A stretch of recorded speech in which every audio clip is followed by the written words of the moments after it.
Yo, what is good? My anime people, making sure I'm not muted, my anime people.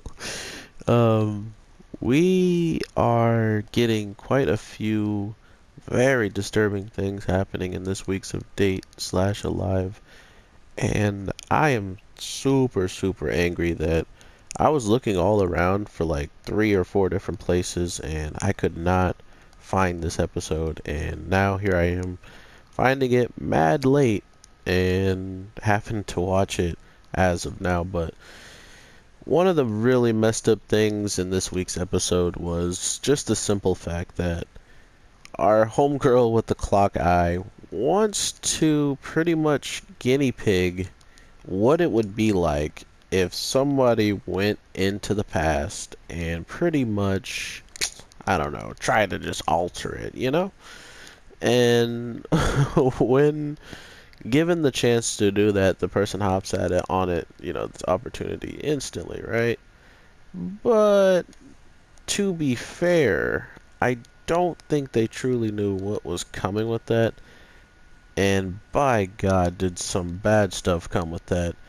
We pretty much get to find out 5 years ago when all the tragedy happened to her, just what could have put her in such a bad state, and who even was the one who caused it. So these are all things she could pretty much find out next time on Dragon Ball Z.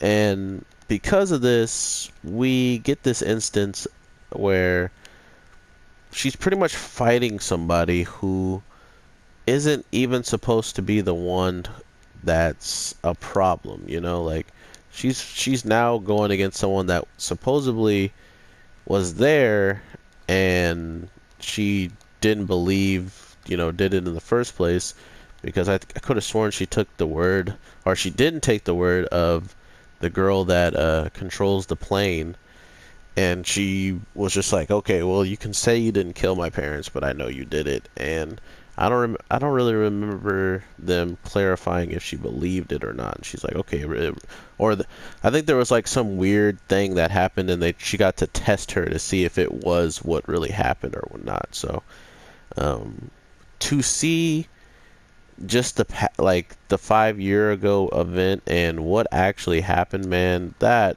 was rough.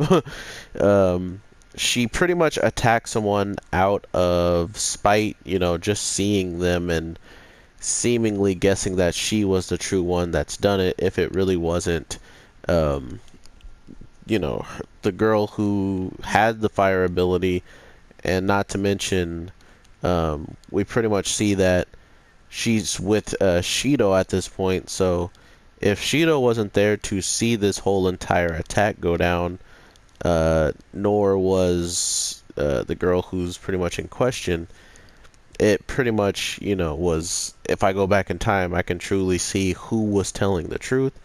And come to find out, she was telling the truth. It's even worse than she thought, though. It's like in Futurama, where Fry goes back in time and he was warned about what could happen, and then he becomes his own grandfather.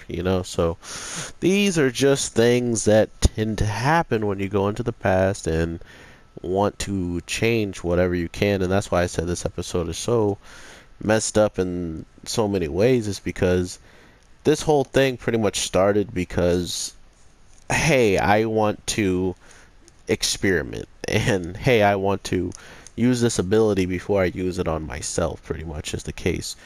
And we now know what would happen if you go and tamper with the past as much as you can, or not even tamper with it, more like learn.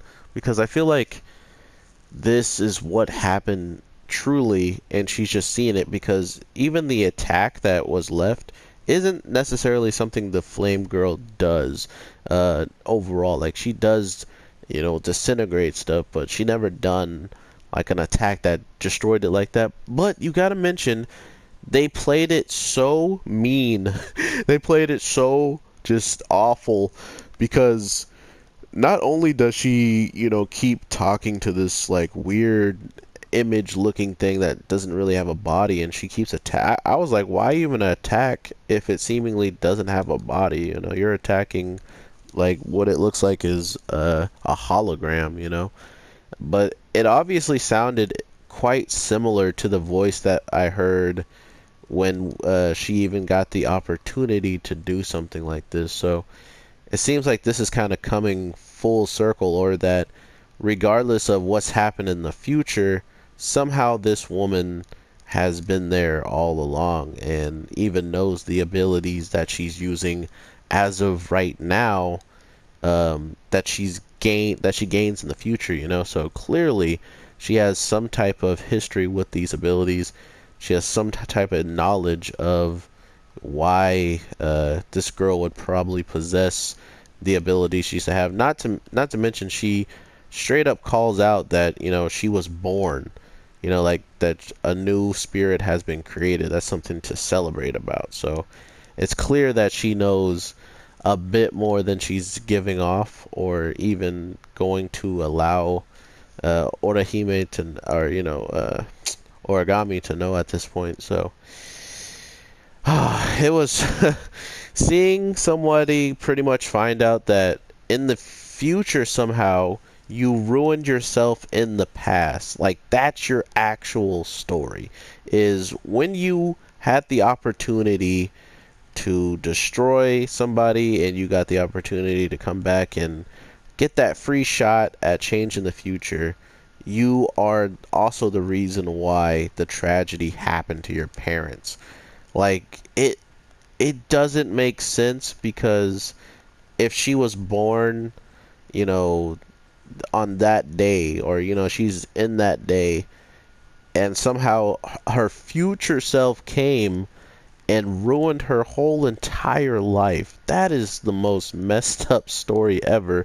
And then, not to mention, you have to then live your life, you know, not knowing that it was you, go into that timeline, and then live out that whole entire experience through the eyes of the person who actually causes the incident. Like, this is all pretty much had to have happened to, you know, be not canon, but this all had to have happened in the past as well, unless they give us some other story that explains it better, in the sense of, you know, there was something else that happens that, you know, helps better off tells the story, instead of just saying the way I explained it, you know. So really interested to see if that's the route they go.